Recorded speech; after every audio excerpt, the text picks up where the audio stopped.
What's up, everyone? Today we are working on the Supra. Now, we actually did manage to get a huge shipment in time for us to be able to get it done this week, and it's very, very important stuff. The big part, of course, was we got the adapter plate to convert the 1UZ over to a manual transmission, the R154. All the fixings for that, including a all aluminum flywheel and a stage 2 clutch. The clutch was actually contributed to us by superstore.com, also the same company as xatracing.com. I highly recommend, if you guys are doing the swap, reach out to them. They have everything you need in the States, and that's one of the big things. We also have Comfort Windows and Doors over here doing some work, and I gotta say, I really like this truck, because someday if we ever want a rig for going across the country, they have a really cool workbench for doing a lot of the stuff that they're doing. They're making the bends and stuff, but put a trailer hitch on it, put spare tires, a little lathe, or whatever you need. That's pretty cool. But we have a lot to do today, and one of the things I was saying was I'm going to start mentioning one of your guys' comments in each video, and today's no different. The reason why I'm doing it is because I really appreciate all of you guys, not only commenting in the comment section down below, but hitting that subscribe button and thumbs up. And it's my way, it's a little way, but it's my way to give back to you guys. And today's comment is actually brought to you by Greg Diamond. I'll put it in the little right here so you can read it as well. He mentioned trying vent windows in the south because it's a lot hotter down there. He'll want to put the AC in. And he was also saying how he really appreciates everyone being civil in the comment section. When he asked a question, he was, generally asking a question, and no one beat up on him. And I appreciate you all for doing the right thing, which was answering it appropriately. But the part that I really liked about it was he was saying that the classic car bug bit him back when he was in high school. His dad bought him a 1966 Mustang that needed a full restoration. He did all the work for the mechanical and suspension himself, and his friend did the interior. Bodywork was done by the best shop in town. The paint color was Highland Green, which is an awesome color. I mean, it's really fantastic. Highland Green. So he kept it factory, which is, I think that was a good choice. The convertible top was black, and when it was all done, which we can all agree, when we get a project done, like getting the Satellite done, or soon the Supra, because that's really going to be a pretty straightforward swap at this point. It's the most exciting part when you actually be able to put some rubber on the road. His current project is a 1970 Cougar, and he's going to start working on that in the spring. I think that's a really cool car. He has great taste in vehicles. I don't have a Ford, but I'm not opposed to. I like the old Ford Mustangs and the old the Falcons and stuff like that. So they're great cars. Anyways, we have a lot of work to get done. Like I was saying, we have to get the conversion over, stick it in there. We're going to put the clutch stuff away for now. And for this being predominantly a street car, we're going to have a heck of a fun time with an all aluminum flywheel, stage 2 clutch, and even an all aluminum drive shaft. Yeah. Don't start on hills. Have a real fun time. So let's go ahead. We'll put that stuff away, get the transmission mounted to the bell housing, and then we'll go ahead. We'll have to get the car. Well, we'll have to move this. We'll have to get the car pretty much in here and get the transmission in. Now, I actually am. Oh, man. I normally don't go this crazy. For some reason, this car, because I'm trying to do a what if, I decided all the bolts that were missing and had been replaced with, AC, like Ace or whatever, fasteners from not Toyota. I actually went out and had all the fasteners replaced. Like, these are going from the bracket up to the bottom of the car. I lost this one. I ordered a new one. These 3 were replaced by the guy who did the original work on this transmission, because he, I don't know, lost them or something. It was like $14 to get all the bolts to make this correct. The other thing I quickly did was, over here I have the brackets. This didn't come with the piece for me to use the PCV valve. I recommend using the PCV valve if you're doing it on a road car. Lower RPMs will it'll definitely benefit your engine if you keep the PCV at lower, or for lower RPM. For some reason it didn't come with this piece though, so we're gonna have to find something that will cooperate between these two, and we'll get a new line through here. Other than that, all of the emissions have been deleted. The block off plates are located here, one on the bottom, and one on the back over here.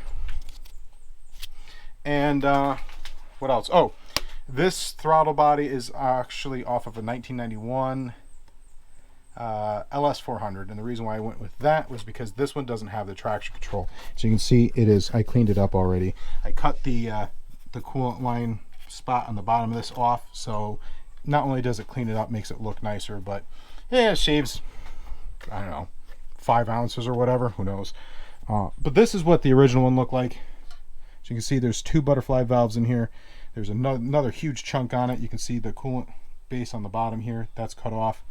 And yeah, there's significantly more crap on this one than we need. So gone, new.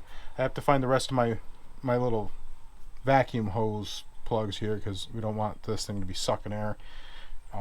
This one's blocked off, we don't need it. The fuel regulator requires vacuum, so directly into the plenum right here. And on the back side we have for the heating valve, we're going to use that right there, and of course for the brake booster right there. EGR is gone, so the coolant system, I still need to put something on here to hold it so it doesn't want to, you know, shoot off when we get enough heat and pressure there, so that needs to be done. Other than that, I'm hoping that we won't have to get a custom accelerator cable made up, and we'll be able to use the one from the SC400. Other than that, that's pretty much it. Now we just got to go ahead and put the transmission in, guys. So the engine's pretty much set. Oh, and I did delete the AC for now. We will install that down the road someday. This is like a temporary fix, temporary permanent, or temp permanent as I like to call it. The reason why I did that was because you couldn't get enough grip on here with the AC is what you needed for the belt, and the only other way you could do that is by replacing this with a, and I said this in a previous video, but we'll say it here. You can get the clutch fan bracket off of an LS400 and the little pulley part right there and just bypass it. So this thing's going to be sitting so far in the engine bay that a clutch fan will do us no good. Other than that, these bearings have been replaced. Don't rely on the old ones. Just press them off, put new ones on. And this belt right here is that guy right there. So if you're looking to figure out what belt you need to bypass your AC and your clutch fan, boom, there you are. All right, guys, let's get to work. So now we're going to go ahead, after we've cleaned this entire surface, we don't want any foreign contaminants in the actual transmission. Keep it clean. Wear gloves, you're going to be touching things. This particular transmission uses a form-in-place gasket. So a little bit of RTV. We're going to be using the old Permatex Ultra Black. I put the transmission at about a 45-degree angle. I'm using the drive shaft to kind of keep the oil from pouring out because this has royal purple in it and I don't really want to lose too much of it. Before we take off the last bolt, we'll go ahead and just one last time, little.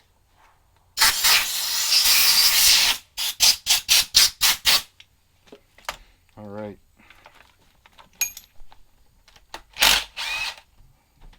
We're going to hold on to this piece right here because that is used on a lot of different things. We're going to have to tap that off. Where's my hammer?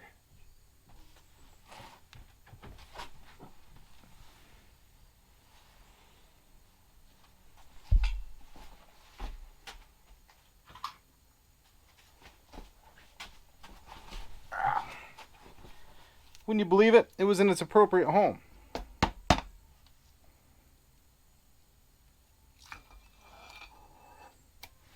All right, so leaking a little bit. So hold on to this. So I had this rebuilt not too long ago, all new bearings in it. It's a very good investment.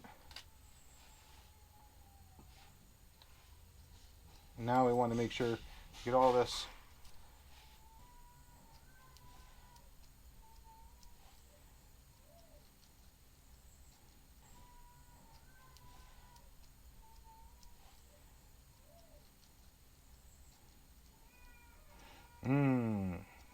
transmission fluid oil. Wonderful. Manual transmission fluid oil. The greatest smells you'll ever smell.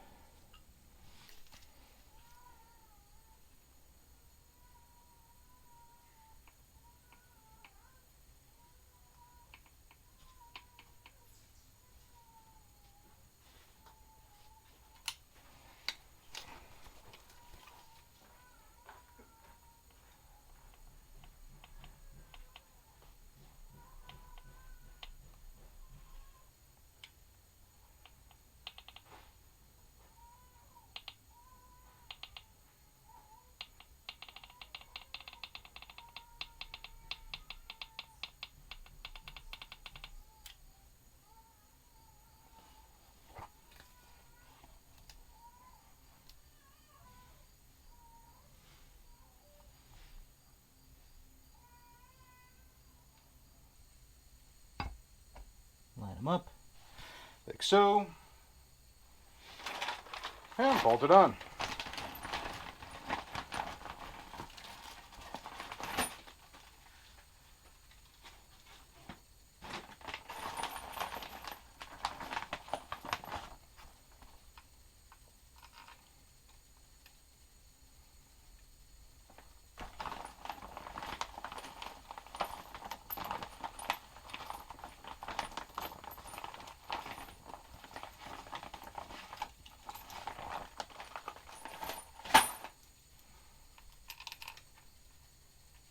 And of course, the tool I need to put these things in is what inside the box I'm sitting on.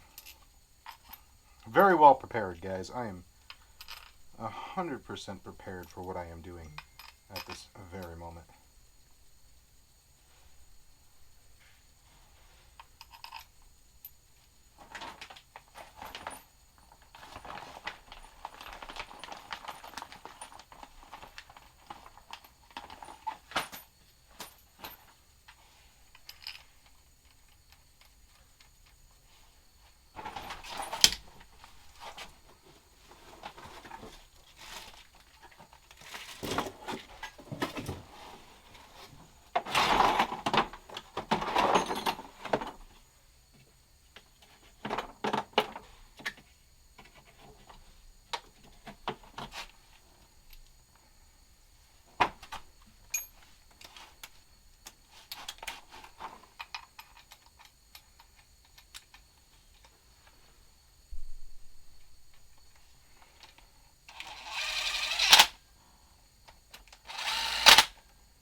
Trying to not scratch the transmission up too much.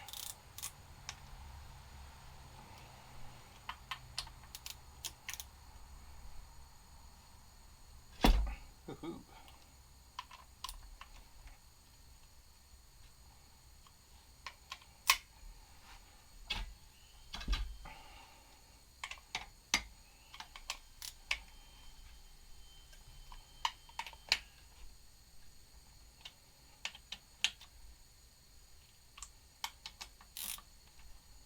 Oh, forgot one. There we go. That's why we double check all of them.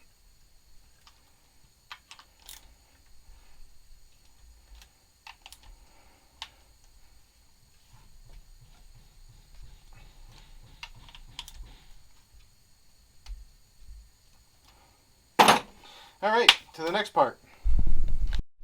Next, you drive out the pin here. I was using a center punch to punch it through until I can grab it. I was able to pull her out, and this comes out. And you're going to go ahead and replace that with this piece right here. It goes ahead, slides right into place. Once you have it where you need to be, you have to reuse your pin, and you're going to just push your pin in and drive it the rest of the way through. So let's go ahead and take care of that, and I'll be right back. Once you have your pin driven in, this is nice and perfect. Not have to worry anymore. That will get this fitting right here, like so, but not quite yet. Next, we got to go ahead and remove this guy right here. Let's see, is she 11 or is she she's an 11.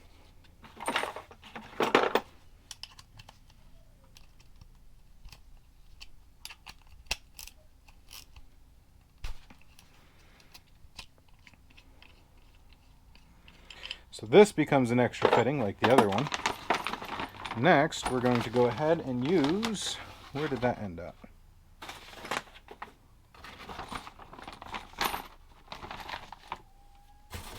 There it is. Set this on here for now. I'm going to use this guy right here that came with the kit.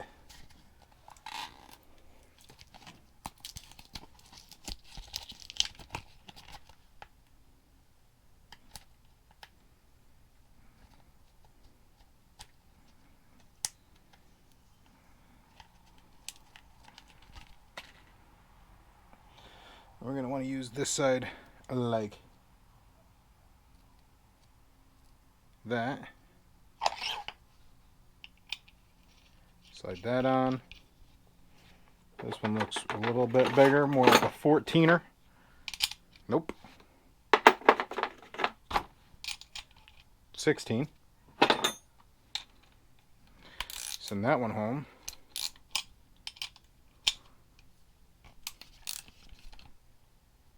Perfect. And that is your winner for this. So what you're going to end up having is these two lines right here. They will go onto here. You're going to want this at a 90-degree up, and I'll cover that in a second. Then this guy goes here. The reason why I have a grommet right there is because we're going to have to drill a hole through the bell housing. But you're going to have this one at about 90 degrees.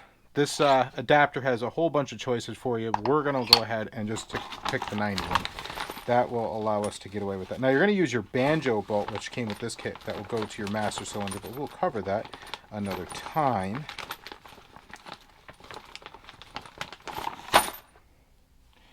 Let's see. Take that guy there. Again, 90 degree. That will allow you to bleed it. We want to get all the air out of this clutch system. So that's where we're going. Just like that. One on the other side. Send that one home.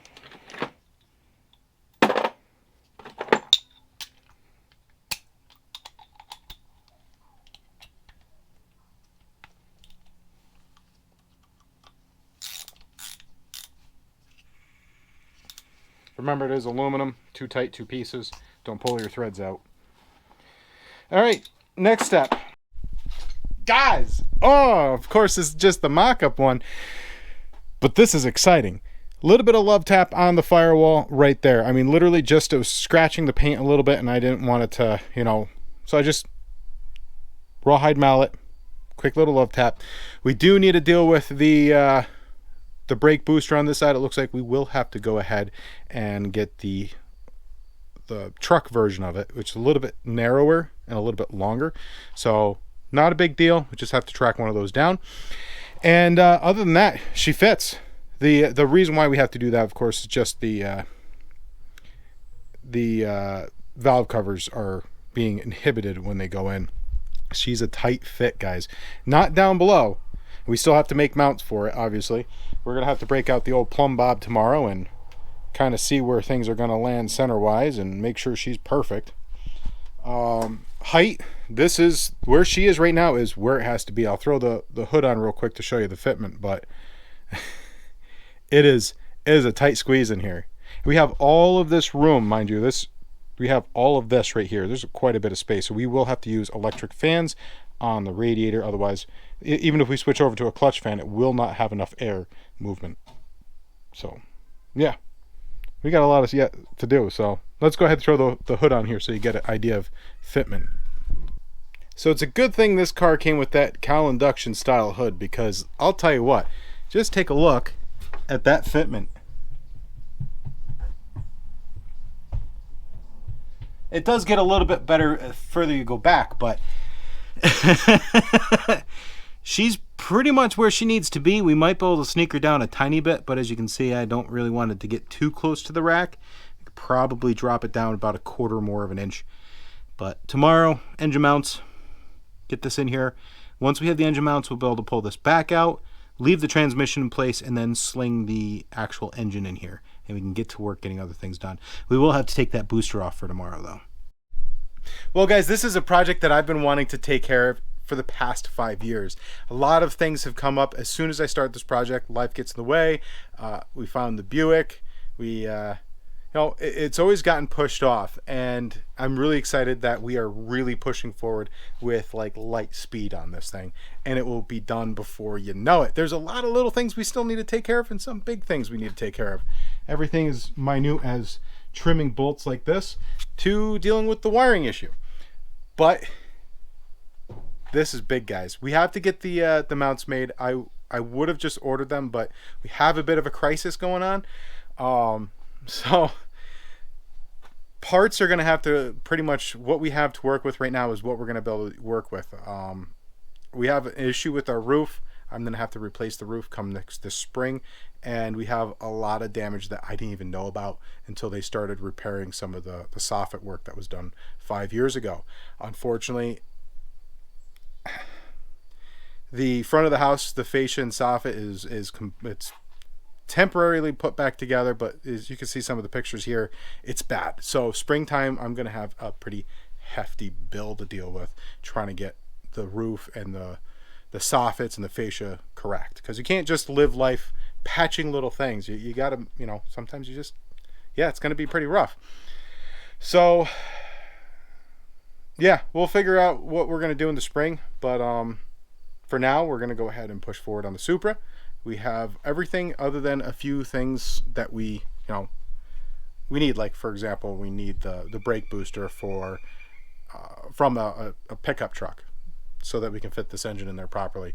But other than that, we pretty much have everything we need. So we're gonna have to pump the brakes on a lot of things right now. So until things get a little bit more fluid, we're gonna work with what we got. You know what they say, when life gives you lemons, you make lemonade. And this was a pretty sour punch today. Yeah. There's going to be discussion about how, what, when, where, how, why. You know what I mean? So yeah. Tomorrow we're going to make engine mounts. We'll get this engine put in. We'll start working on a lot of things. We're going to use the radiator I have for this car already and the electric fan, and we'll see how that works. If all things were equal, I would go for a much more potent radiator, but unfortunately things just got really tight. But I want to do a quick shout out to Coastal Auto Reactions. Great channel. They're up in Canada, on the other side of our country. Take a look. Hit that subscribe button over there. As always, if you want to support the channel, remember, hit that thumbs up here. Hit the subscribe button. We have merchandise. And, as always, keep your shiny side up. God bless. And I still can't believe it's if it wasn't for that bump out right here, oh man, I don't know, we'd probably be dealing with something right there, but fortunately we dodged a bullet there. It's amazing how far back that engine sits, though. It's crazy. Take care, guys.